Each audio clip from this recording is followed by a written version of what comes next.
Lab 26, Tock Iodine Clock. Introduction. The reaction used in this experiment is a classic example of a chemical clock. The term chemical clock refers to a reaction where the concentration of one of the chemical components undergoes an abrupt change in concentration after a time period and leads to a sudden change in color. The reaction in this experiment is termed an iodine clock reaction because it is the molecular iodine, or I2, that undergoes the sudden concentration change. When the iodine concentration increases, it reacts with the starch in the solution to form a complex, turning it a deep blue-black color. And we have the equation here for you, which is the aqueous form of molecular iodine plus starch is going to lead to a triiodide starch complex, which is a deep blue-black color. The iodine clock reaction is a classical chemical clock demonstration experiment to display chemical kinetics in action. It was discovered by Hans Heinrich Landholt in 1886. The iodine clock reaction exists in several variations, which each involve iodine species, either iodide ion, free iodine, or iodate ion, and redox reagents in the presence of starch. Two colorless solutions are mixed, and at first there is no visible reaction. After a short time delay, the liquid suddenly turns a shade of dark blue due to the formation of triiodide starch complex. In some variations, the solution will repeatedly cycle from colorless to blue and black to colorless until the reagents are depleted. The materials needed for this lab are distilled water, ascorbic acid, more commonly known as vitamin C, Lugol solution, which is also known as iodine solution, hydrogen peroxide, soluble starch solution, pipettes, 50 milliliter Erlenmeyer flasks, 50 milliliter beaker, 10 milliliter graduated cylinder, test well plate or strip, and a stopwatch or timer. Procedure, Part 1. Measure 50 milliliters of distilled water into an Erlenmeyer flask. Add your quantity of ascorbic acid to the flask and swirl until dissolved. Measure 10 milliliters of your ascorbic acid solution into your graduated cylinder and pour it into your beaker. Label an index card solution A. Place the beaker of ascorbic acid on the index card. Procedure Part 1 continued. Observe the color of the Lugol solution. Lugol solution is a dark reddish-brown color. You're going to add 10 milliliters of the Lugol solution to the beaker and observe the color of the combined solutions. When the red-brown Lugol solution is added to the ascorbic acid solution, the combination of solutions are clear and colorless. As you'll see in this lab, while Lugol solution is a good indicator for the presence of starch, it also turns clear in the presence of certain acids. Ascorbic acid serves as a reducing agent and reduces the iodine in Lugol solution to iodide ions, which are colorless in solution. When ascorbic acid reacts with iodine, the ascorbic acid is oxidized, it loses electrons, and the iodine is reduced, or it gains electrons. As long as the solution contains ascorbic acid, the iodine is used up in a rapid reaction with ascorbic acid, during which dihydroascorbic acid and iodide ion are formed. So first, ascorbic acid, like most acids, will dissociate in water and produce some hydrogens. The Lugol solution will also break down in the water and we will get some free iodine. Some ascorbic acid will react with Lugols,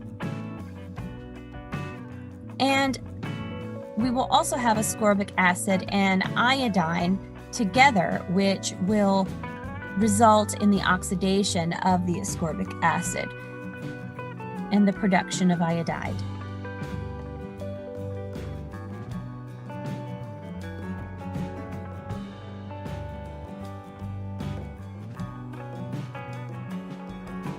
Procedure Part 2.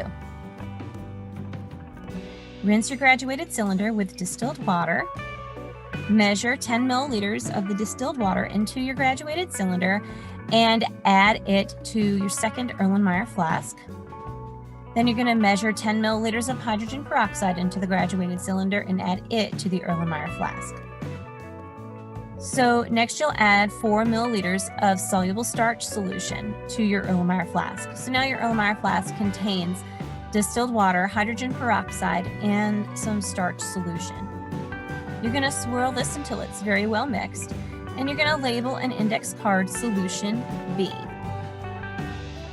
Place your flask of hydrogen peroxide and starch solution on the index card labeled Solution B. And observe the color of this solution.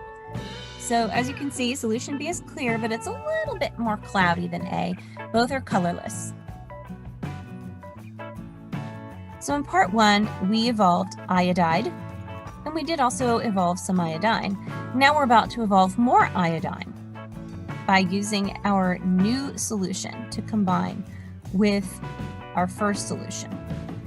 So some iodine is now present as well as some iodide.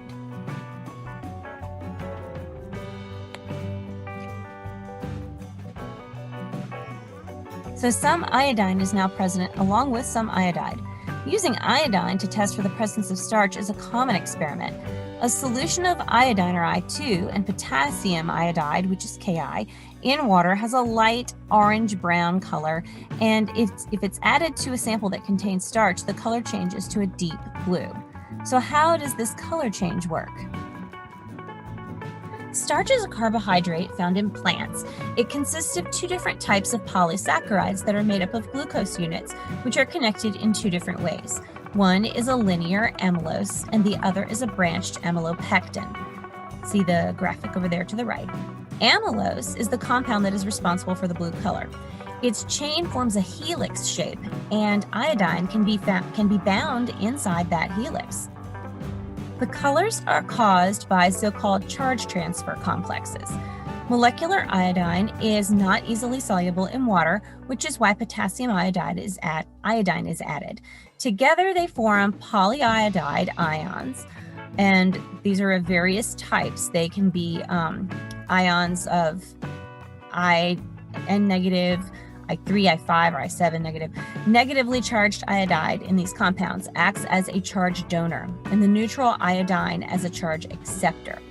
So basically, you have electrons in such charge transfer complexes that are easy to excite to a higher energy level by light. And then the light is absorbed in a process, and its complementary color is observed by the human eye. In the case of aqueous solutions of polyiodides, the absorptions of different species lead to an overall brownish color. But once amylose is added, it forms another charge transfer complex here, and the amylose acts as a charge donor, and the polyiodide as a charge acceptor. And this complex absorbs light of a different wavelength than the polyiodide, and it turns a dark blue color. So how does the concentration affect the rate of charge transfer complex formation? Procedure Part 3. So we're going to place the test well plate on a second index card. And we're going to use a clean pipette and carefully transfer drops of solution A and distilled water to the test wells as follows.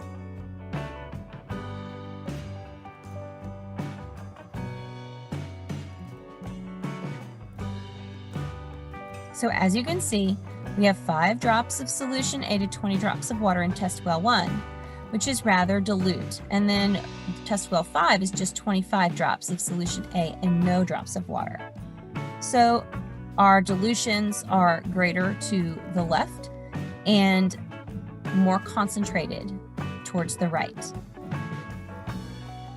We're going to copy down the data table below.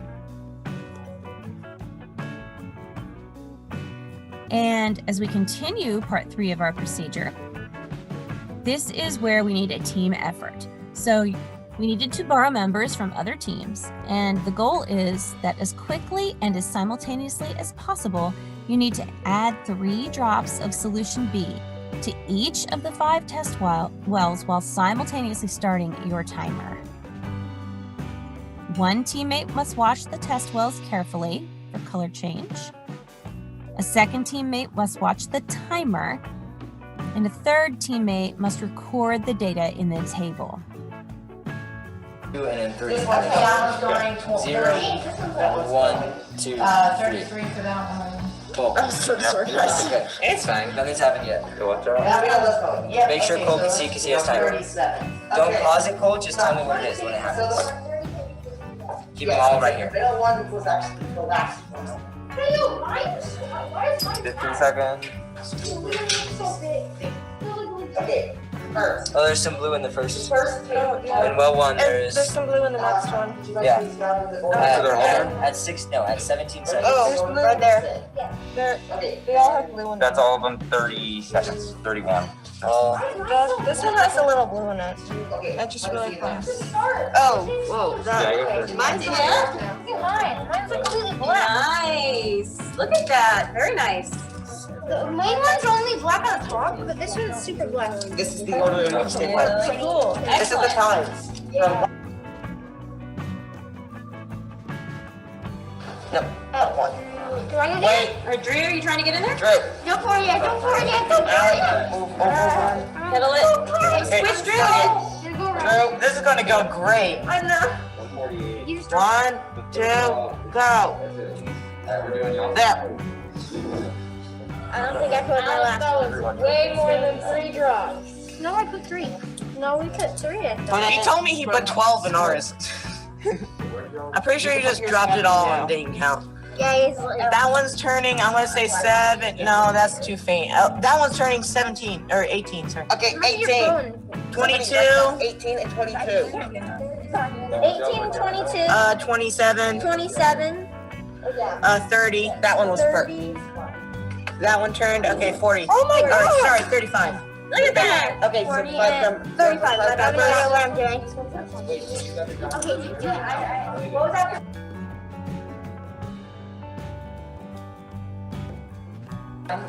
Is there anything you can offer that'll drip? Make sure you have a. Left, right, please. Alright, but get over there. Ready? Helium. Yes, you can have it. What's the 27? Count 4. 1, 2, 3. Good.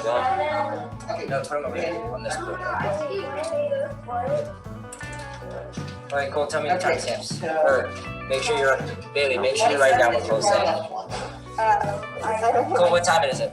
15 seconds. 15 seconds, test tube 1 has some blue residue. What time? 21. 21, test tube 2. A little bit. At, what is it? 25. 25, test tube 4 has more than test tube 3. 22. Good observation. For the next one. All right, 18. Time? 33 is going first is black. Yep. Number 1 is black on 33. Is number 2 black? Not quite yet. 21 it is. Yeah, it's not yet. But yeah. Still nothing in number 1. Yeah. Not number 1, We're in number 5. 53 seconds now. What? 53, 55. It's almost. Just a minute.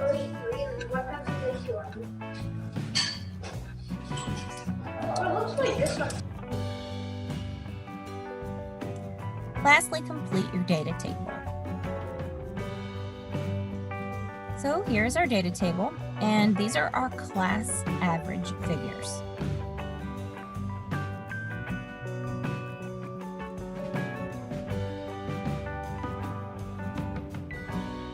So let's chart it, make it a little easier to see. So test well 1, 2, 3, 4, and 5.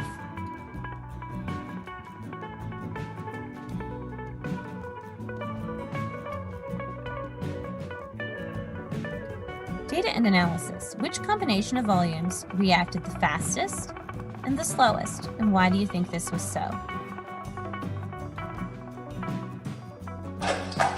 So we had to evolve. If you look here, this was how we get a color change. And we had to try and evolve as much elemental iodine as we possibly could. And some of that occurred in the second reaction. So